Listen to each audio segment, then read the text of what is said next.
my, there we go. All right, now, good morning and welcome to One Heart, One Mind, Center for Spiritual Living online Sunday service. I'm just going to begin with a quick little centering. So let's take a nice deep breath in. And coming together, we know that everything that takes place in this service is divinely guided, that we are one with our source and with each other, and that we are here to honor and be inspired through our connection. So I just begin with a little explanation this morning about what we're doing. We're having a One Heart, One Mind Thanksgiving Taze service. And to honor Thanksgiving and the many, many blessings that we receive in our daily lives all year from the divine givingness of spirit. And that's where the idea for this service was born. And the practitioners and ministers of our center are going to lead us in a beautiful sacred service of connection and introspection and gratitude. And it's designed in the style of the sacred services held in a monastic community in Taze, France. In the autumn of 1944, a very war-torn France was finally liberated from Nazi control. And a man named Roger Schultz, later to be known simply as Brother Roger, led a handful of monks from Switzerland to the village of Taze in northern France. And their intention was to create a community where people of many spiritual traditions, especially young people, could find a safe place to come together in reconciliation and in a collective celebration of peace and community and the presence of God, no matter how people experienced that presence. So their services were contemplative in style, with music and chants and prayer and meditation, inspirational readings. And actually, they're still offered today. And many, many people make the pilgrimage to Taze every year to experience the presence there and to experience the services. So our intention for today's service is to consciously draw our collective awareness to the one power and one presence that resides within each of us, and to align with, honor, and give thanks for its presence in and through all things in our daily lives. And we hope that you enjoy this ritual of music, prayer, and inspirational readings, because we had a lot of fun putting it together. So we're going to begin with a very prayerful piece of music.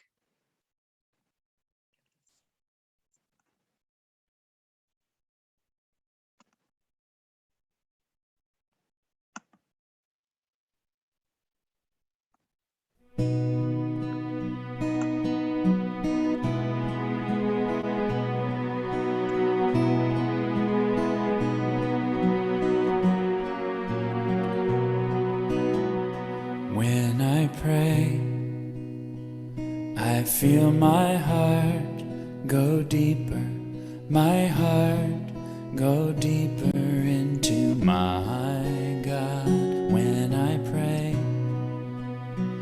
I feel my heart go deeper, my heart go deeper into my God. Right here, right now, right where I am, I pray.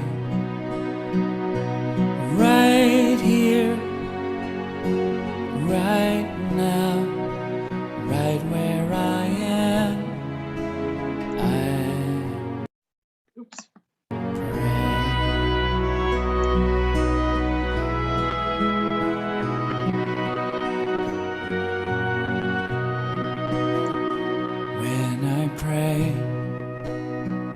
I feel my soul go deeper, my soul go deeper into my God when I pray. I feel my soul go deeper, my soul go deeper into my God. Right here, right now, right where I am, I pray. Right here, right now, right where I am, I pray.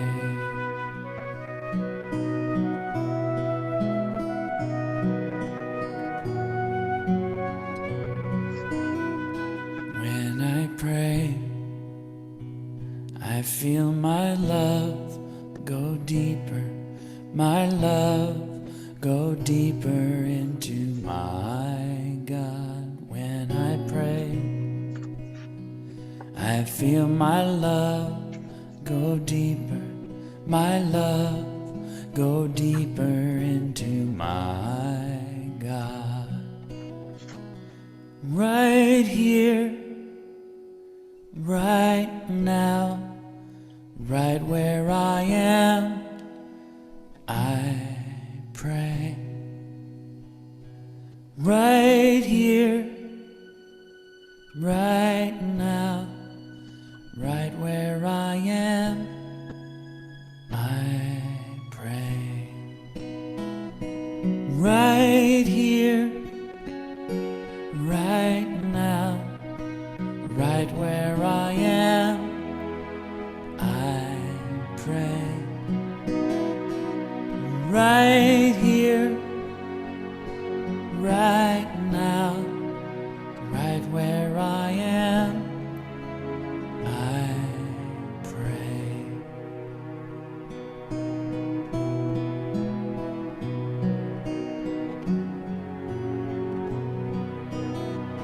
When I pray, I feel my heart go deeper, my heart go deeper into my God.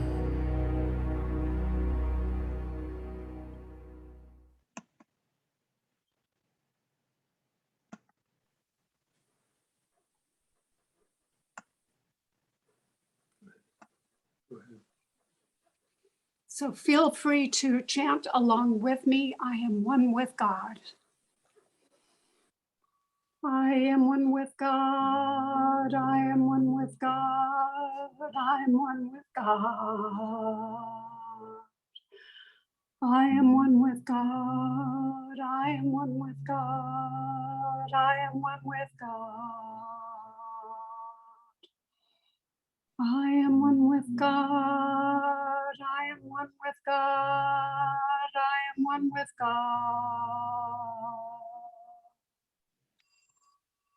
Oh.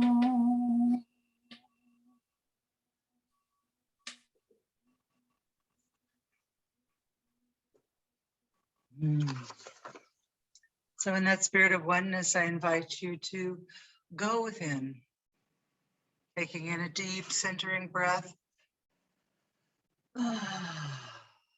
Feeling the air fill your lungs, and allow it to draw your focus away from the outside world and into your internal world, your inner world.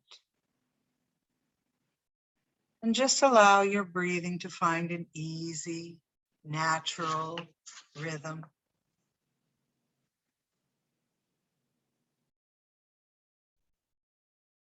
Now I invite you to draw your awareness to the area that surrounds your heart. And on your next inhalation,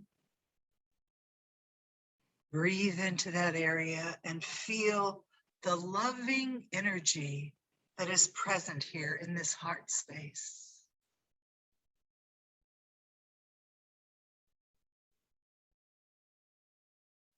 And as you continue to breathe, Imagine this energy expanding to include your entire body. Your entire physical body is filled with the aliveness, the light, the vibration of spirit.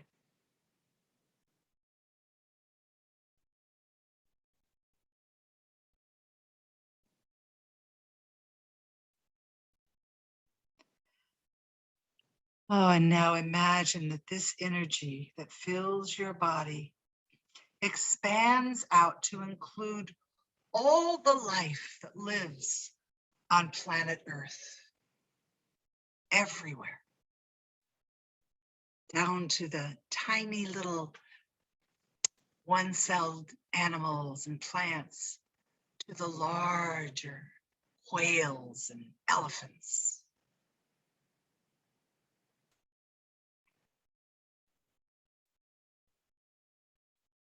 And imagine that this same presence that fills you fills everything that exists, all of life.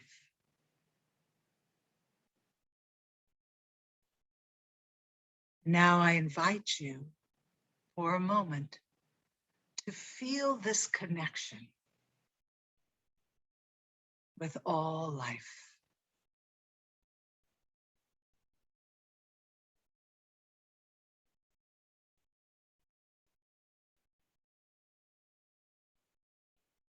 How does it feel? What is the resonance?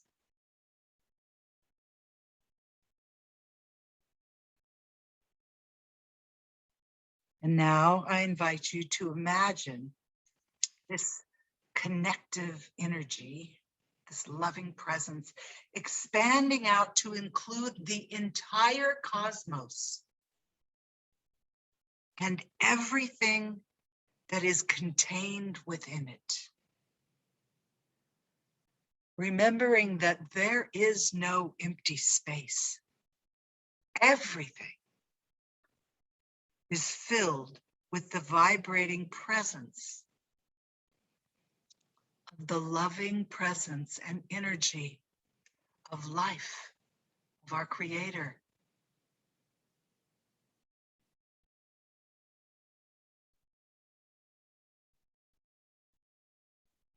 It fills everything, even what looks like dark, invisible space is alive with energy.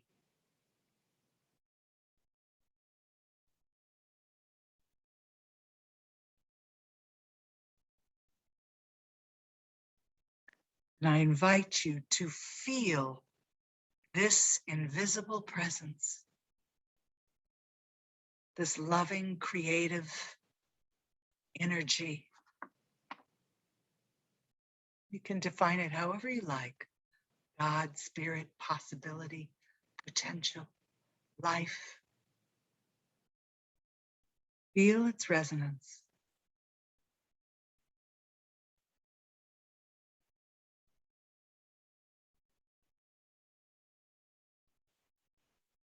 Feel it woven through everything from the vast cosmos to right where you are.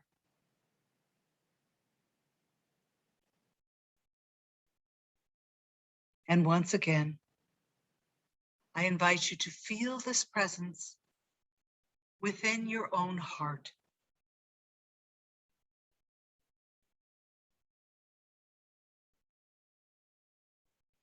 To feel your oneness with this divine presence of life, connecting you to everything.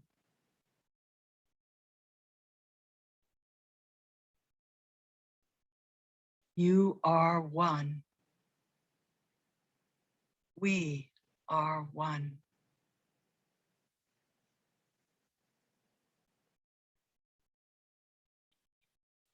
Breathe it in. And once again, feel that air fill your lungs. drawing you into your own body.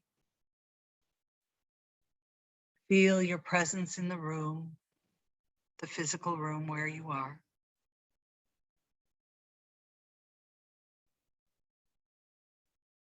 And when you feel ready, return to the virtual room.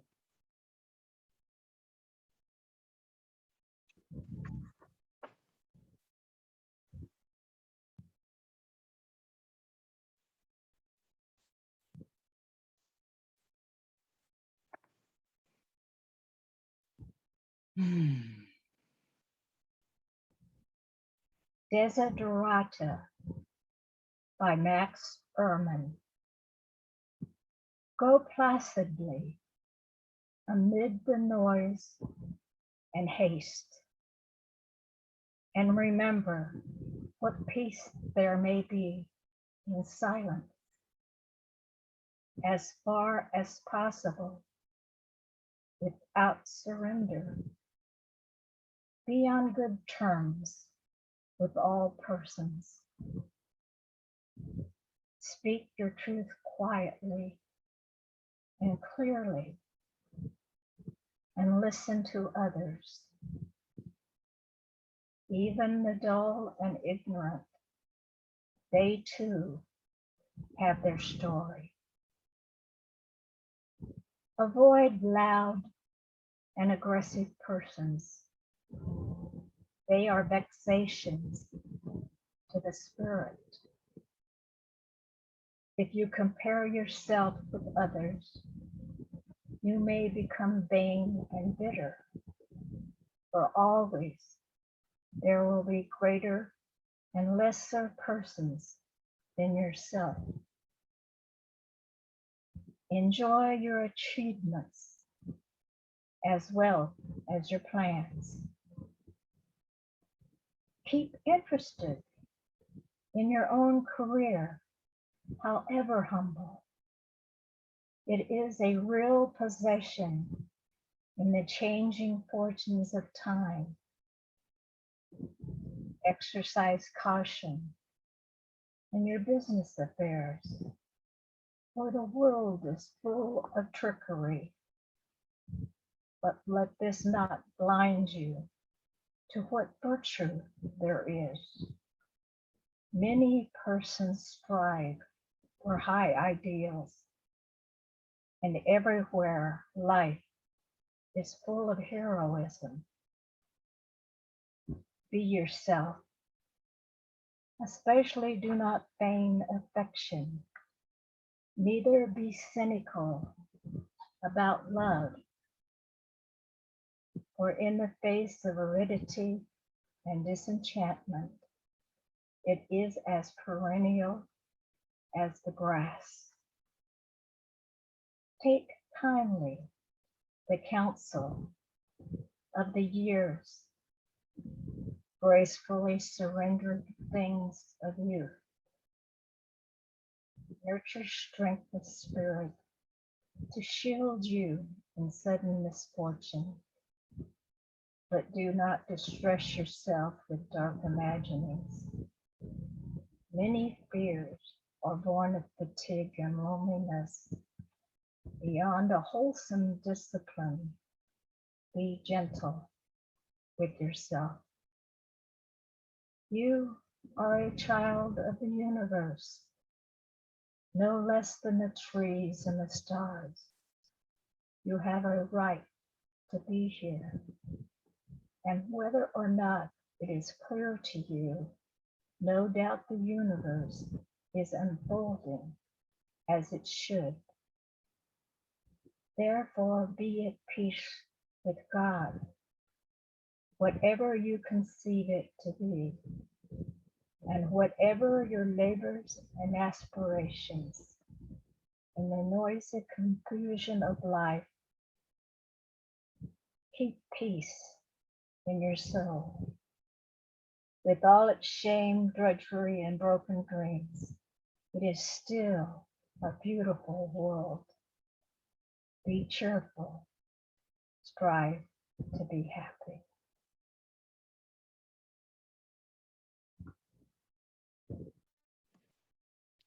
Richard.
One morning, driving to a friend's home to offer a compassionate session of Reiki and prayer, stopping at a red light after exiting the highway, I turned my head to my left and my glance met two deep blue eyes of a husky dog. As our eyes met, I felt compassion stirring in my soul with the bluest eyes of God. Realizing there was an elderly couple with this amazing dog, further realizing this couple was not really elderly, but just worn down by circumstance. And all three touched my rising compassion within my being. In one motion, I quickly reached into my glove box, retrieved a bag of dog treats, rolled down my window, and the man approached me. "Would your dog like some treats?" I asked. Prior to my question, there was a moment of uncomfortableness for me as our space closed nearer. Yet all the uncomfortableness left me as the dog smiled with a perked head, happy to be recognized by a fellow traveler. The man said, "Yes, very much, thank you," and reached for the treats. In the corner of my eye, I saw the woman smile with a heartfelt brightness that matched the dog's soulful eyes. All this happening in a brief moment before the light would change green. Yet the bluest eyes of God and the brightest smiles of light shifted me to a higher level of being, truly understanding I was not going to do a compassionate act with my friend. Compassion is all available in the presence of spirit with the bluest eyes of God. Jen and Maya. Jen, a young woman, Maya, a dog. Jen, with a nice manner, Maya, a special German breed of dog, a Bulleweiser. Jen, articulate with a friendly presence, Maya, brown-black with an interesting patchwork coat, with an ever so soft fur to touch. Jen said she had a home once, Maya sitting attentively listening. A friend brought Maya to her, and Jen knew at first sight that Maya was her dog. Maya nodded in agreement. I said we, my husband Jim and I, give blessing bags to be kind, offering a bag to Jen and one to Maya. Jen said, "My kindness makes the world go around," and Maya wagged her tail. Compassion flowing through all our hearts as the cold winds blew as we spoke. Happy that we included toe and hand warmers in Jen's bag and a couple of dog meals and snacks in Maya's bag. For a sacred moment, Jen, Maya, Jim, and I had a feeling of togetherness, solidarity, of humanity, and sustaining benevolence. Jen looked at me, our eyes met with a smile. Maya gave me a high five, and we touched paw and hand, all saying our goodbyes. Leaving, we saw Jen and Maya sitting together, looking through their blessing bags. Remembering Jen's words, kindness makes the world go round, Maya wagged her tail.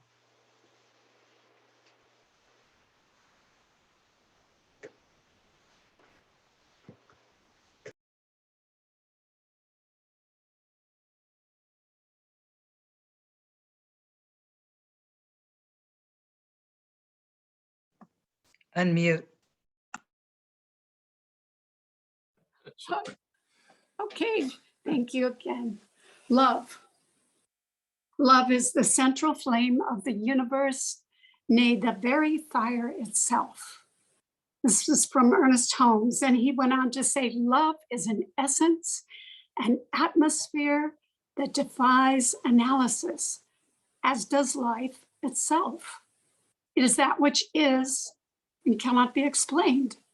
It is common to all people, to all animal life, and evident in the response of plants to those who love them. I have a quote from Maya Angelou. Maya was an American poet laureate, and she said, love is that condition in the healing spirit so profound that it allows us to forgive. Let me say that once more. Love is that condition in the healing spirit so profound that it allows us to forgive. She said, love recognizes no barriers. It jumps hurdles, leaps fences, penetrates walls to arrive at its destination full of hope. Carl Sagan on love. For small creatures such as we, The vastness is unbearable, is bearable only through love. And I have a quote from Madame de Stael. She was a European who was exiled by Napoleon for 10 years. She was a lovely writer, and she wrote, "Love is the emblem of eternity. Love is the emblem of eternity. It confounds all notion of time.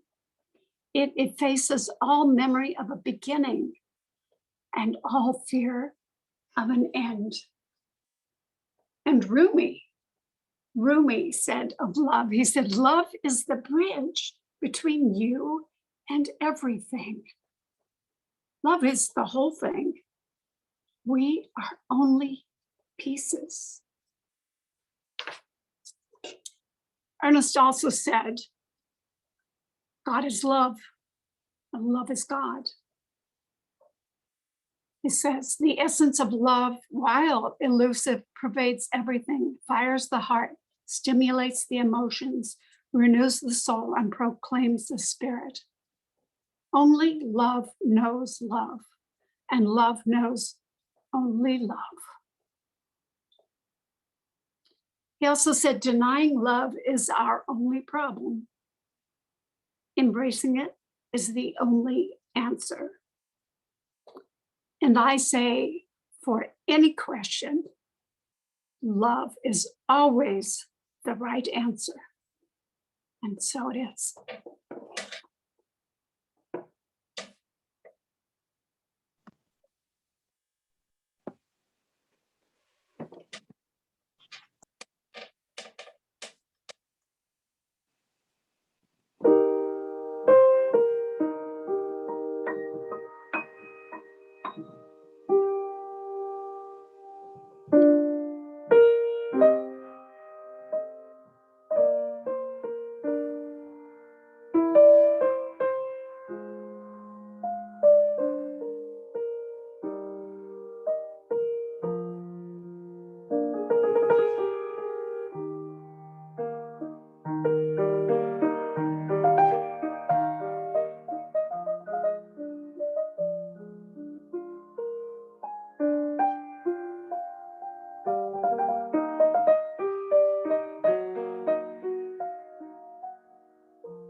I invite you to join with me in the reading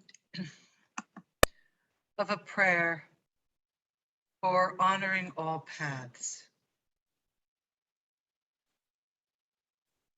If you just want to mute and follow, we'll pause in between each line. Honoring all paths. We celebrate all paths that lead to the recognition of the divine.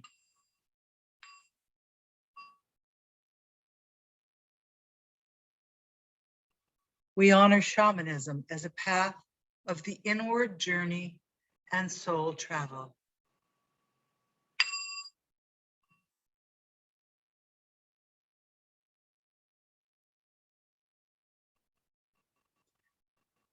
We honor Hinduism as a path of recognizing the divine in each person.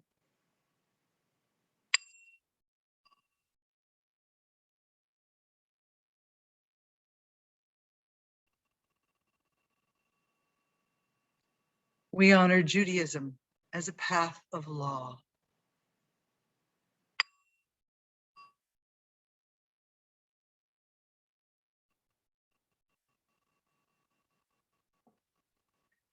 We honor Taoism as a path of recognizing the perfect order and balance of the universe.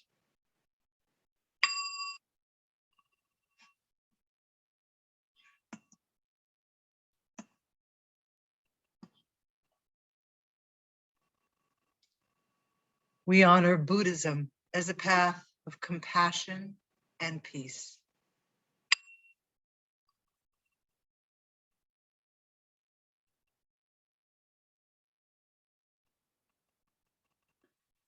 We honor Christianity as a path of love and forgiveness.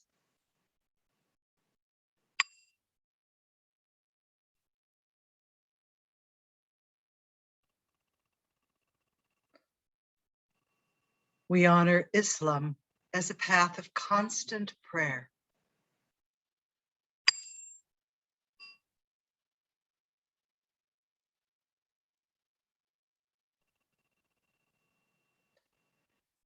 We honor Baha'i as a path recognizing the oneness of all religion.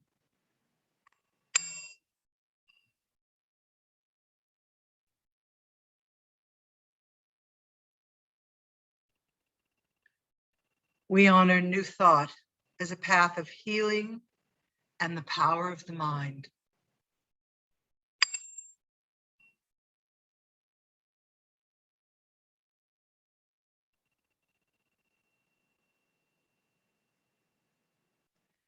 We honor all paths yet to be revealed.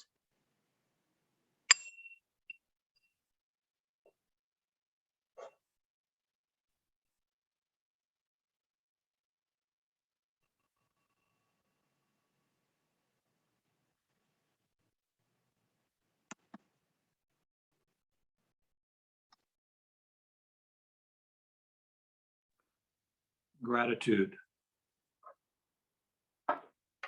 Got a couple of different quotes, actually three. The first is from the 13th century poet Rumi. It's called The Guest House. This being human is a guest house. Every morning, a new arrival, a joy, a depression, a meanness, some momentary awareness comes as an unexpected visitor. Welcome and entertain them all, even if they're a crowd of sorrows who violently sweep your house empty of its furniture. Still, treat each guest honorably. He may be clearing you out for some new delight. The dark thought, the shame, the malice, meet them at the door laughing and invite them in. Be grateful for whoever comes, because each has been sent as a guide from beyond.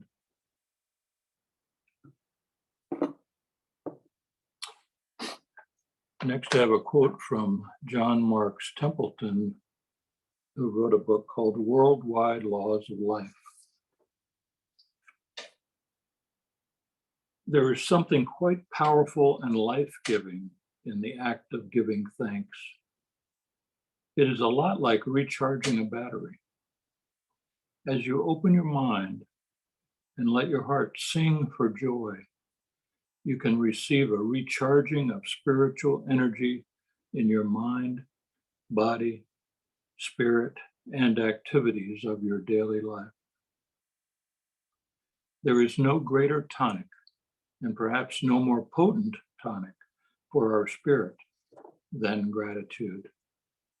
When we are grateful for the blessings we already have, our very attitude of gratitude attracts extra good to us. Thanksgiving is like a powerful magnet that can draw us to friends, love, peace, joy, health, and material good. And finally, from Marcel Proust, let us be grateful to people who make us happy. They are the charming gardeners who make our souls blossom. And so it is.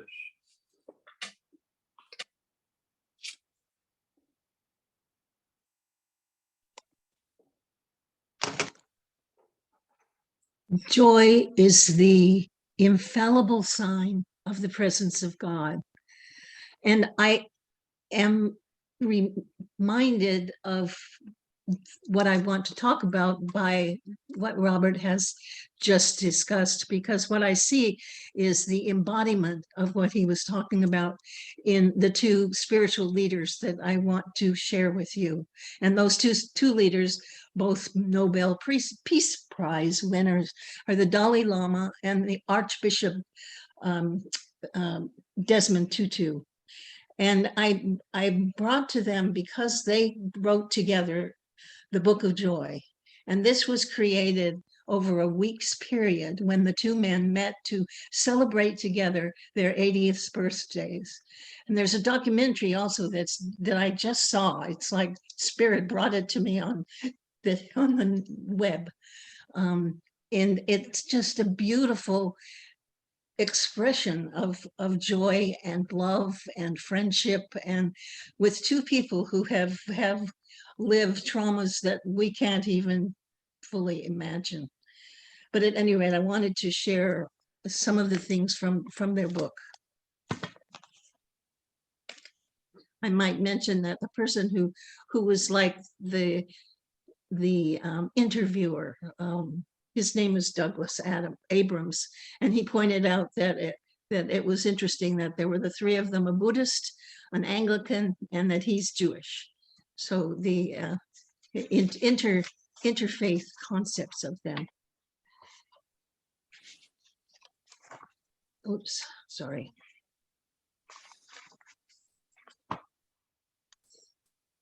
Joy, as the Archbishop said during the week, is much bigger than happiness.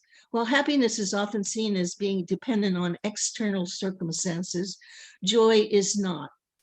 This state of mind and heart is much closer to both the Dalai Lama's and the Archbishop's understanding of what animates our lives and what ultimately leads to a life of satisfaction and meaning.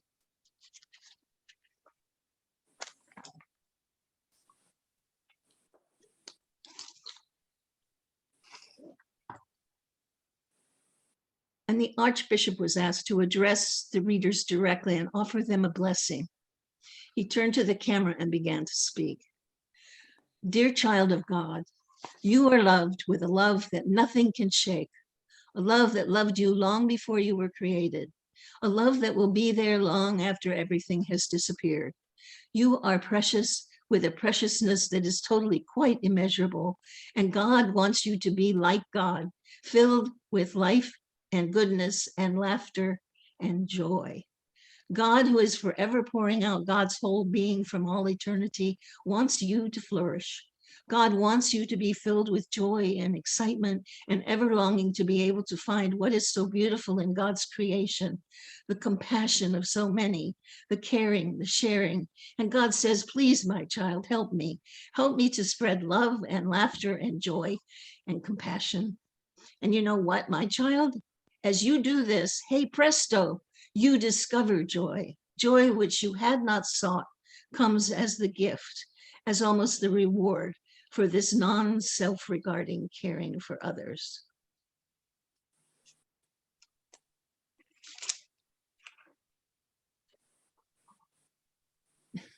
And then during the week, as the Dalai Lama and Archbishop joked about who got up too early and who was praying and meditating too much, it was clear that both believed strongly that spiritual practices were the essential ground of their being, sustaining and supporting them through their lives.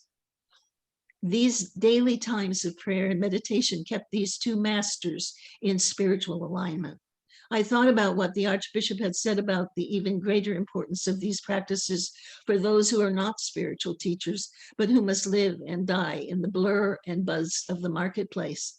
During the week, we had a chance to discuss some of the spiritual practices that help to cultivate and sustain their joy.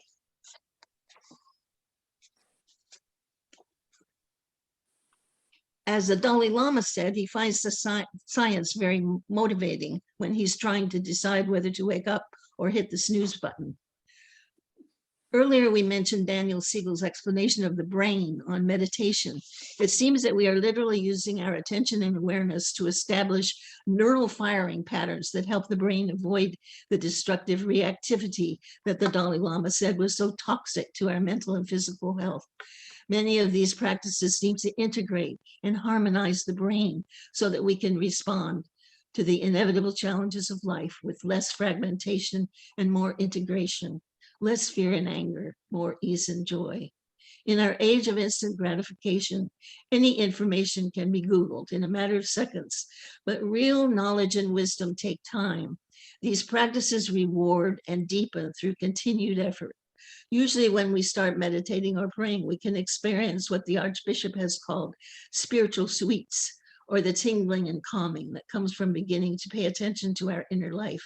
Like sweets, these are tasty, but the real benefits occur as we create a temporal container into which we can pour our heart and soul as we experience the joys and sorrows of life.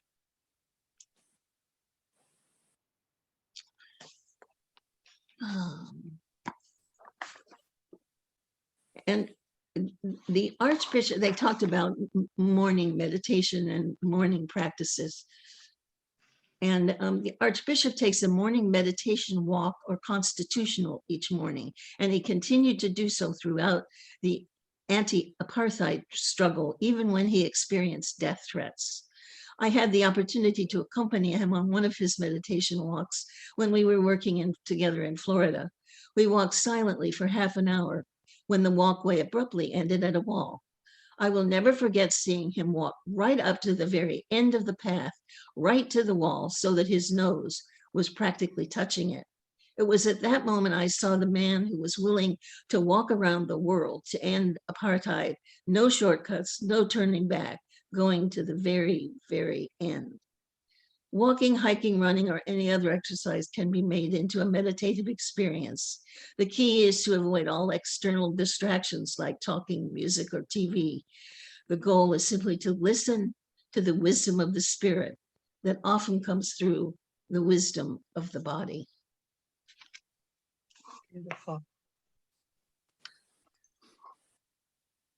And in the final part of the book, there are a list of joy practices, which I won't go through, but I just want my final thing I'd like to share is almost all of the above practices assume a degree of solitude, but we would be missing the main message of the Dalai Lama's and the Archbishop's teachings if we did not emphasize that the source of true joy, as evidenced all week long and in their lives, is in our relationships with other people. Both men are embedded in deep and profound spiritual communities that they have nurtured and been nurtured by. Seek out your own communities of love and practice and bring the teachings of joy to them in whatever way is meaningful to you and your community. This may be your existing religious community, or it may be a community you help create, even if that community is simply another friend, a relative, or a group with whom you can read and reflect on this book and others. Relationship is the true proving ground for spirituality. Ultimately, joy is not something to learn, it is something to live. And our greatest joy is lived in deep, loving, and generous relationships with others. Richard, thank you.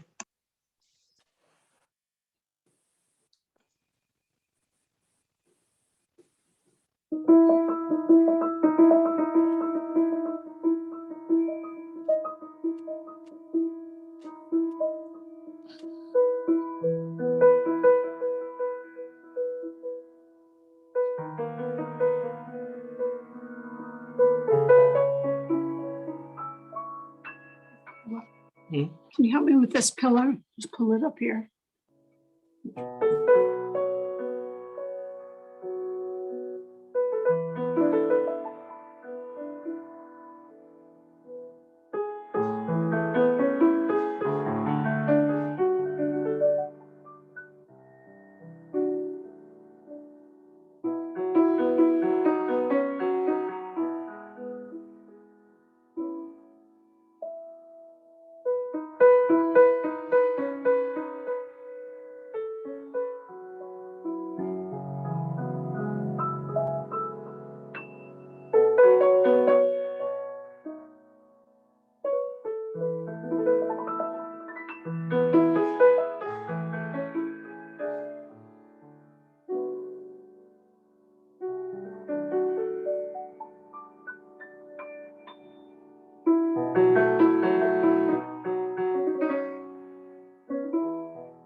We're going to close out the devotional part of our Taze service with a chant. We're going to do these 3 lines 3 times. And feel free to chant along with me. Just keep your mics on mute. I am filled with loving kindness. You are filled with loving kindness. We are filled with loving kindness. I am filled with loving kindness. You are filled with loving kindness. We are filled with loving kindness. I am filled with loving kindness. You are filled with loving kindness. We are filled with loving kindness.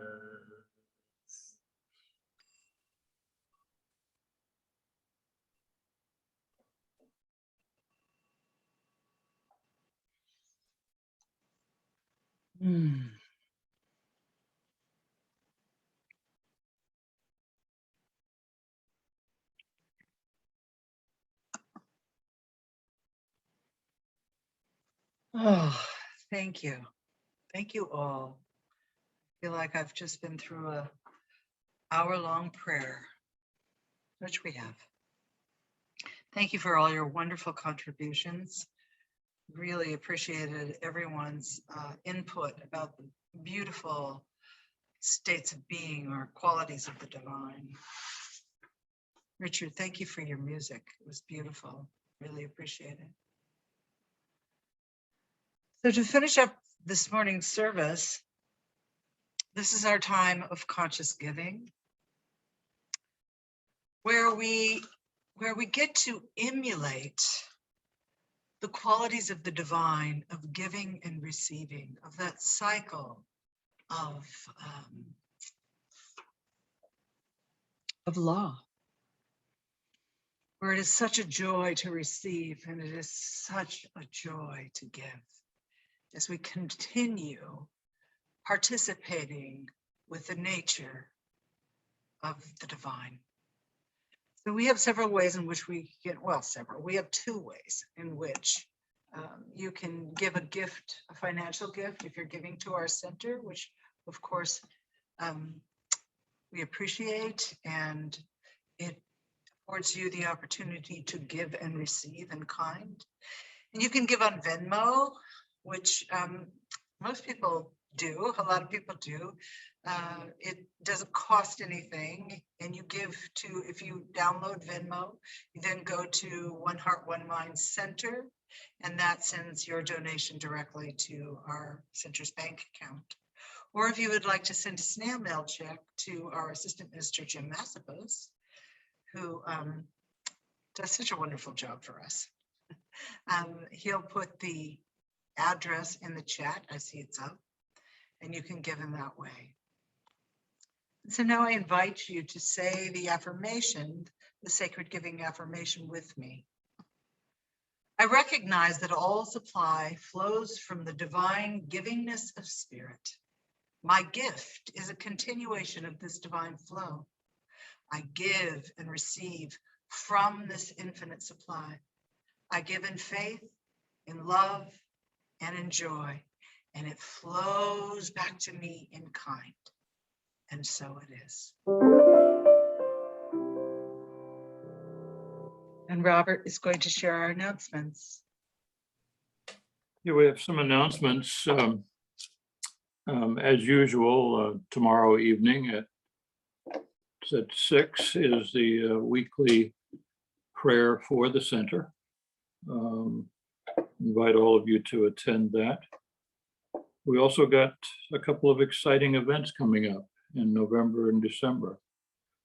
On Tuesday, November 30th, from 6 to 7:30 p.m., author and practitioner Deborah Perdue, RSCP, is going to offer a transformative, uplifting workshop on the potent practice of being grateful.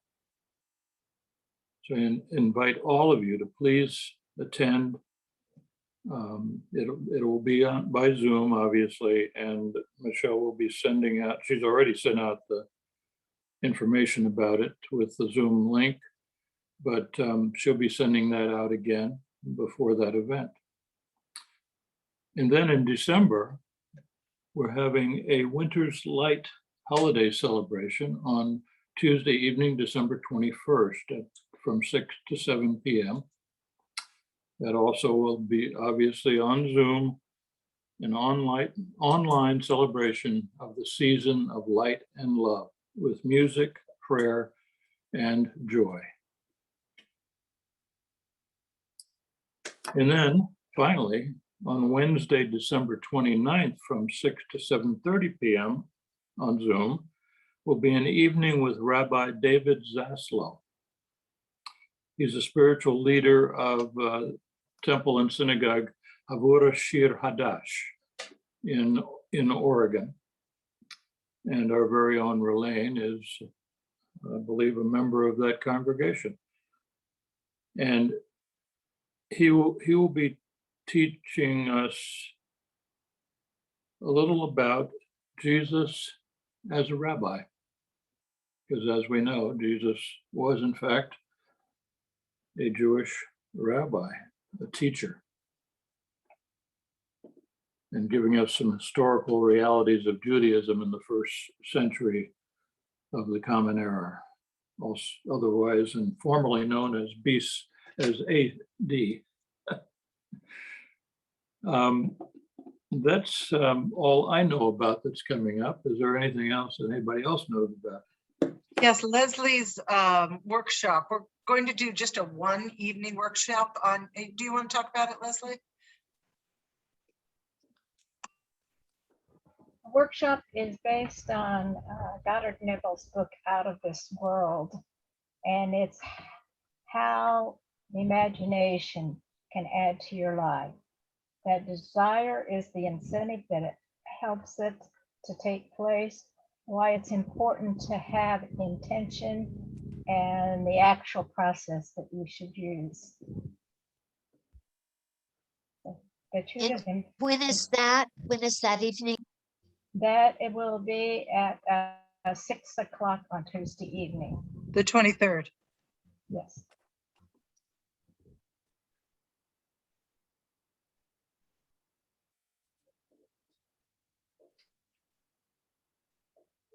Okay, I think that's about it. We, we didn't plan a benediction, but I kind of feel like we should. It feels like we're hanging, like a guest. Does anybody feel called to do a benediction? Robert, Maureen, you're unmuted. Oh, Rob has his hand up. Oh, Rob, bless you, Rob. I am so grateful for the service we had today and how wonderful the opportunity was to commune with God at a deeper level than I can remember. I am so grateful for how good I feel right now and how good I'm sure others feel right now as a result of experiencing this wonderful set of words and music that helped us feel the presence of God. I am so grateful for each and every contributor today and for the fact that each contribution was absolutely perfect. And I am so grateful to God. I am so grateful to the universe. I am so grateful to the true nature of reality that no matter how good we have it right now, we know for a fact that there is always more. It always gets better. It cannot be otherwise. Thank you, God. Thank you, God. I let this be. I let it go. And together we say, and so it is. Oh, that was perfect. Couldn't have been better. Thank you so much. Thank you so much. Well, this is, wow, I feel all full up. I'm with you, Rob. I just feel all full up. There were several times in the service when I found myself just tearing up from a sense of just joy and fulfillment. And I just, again, want to thank everyone for participating and for coming and just for being you. Would anybody like to share anything? Morgan?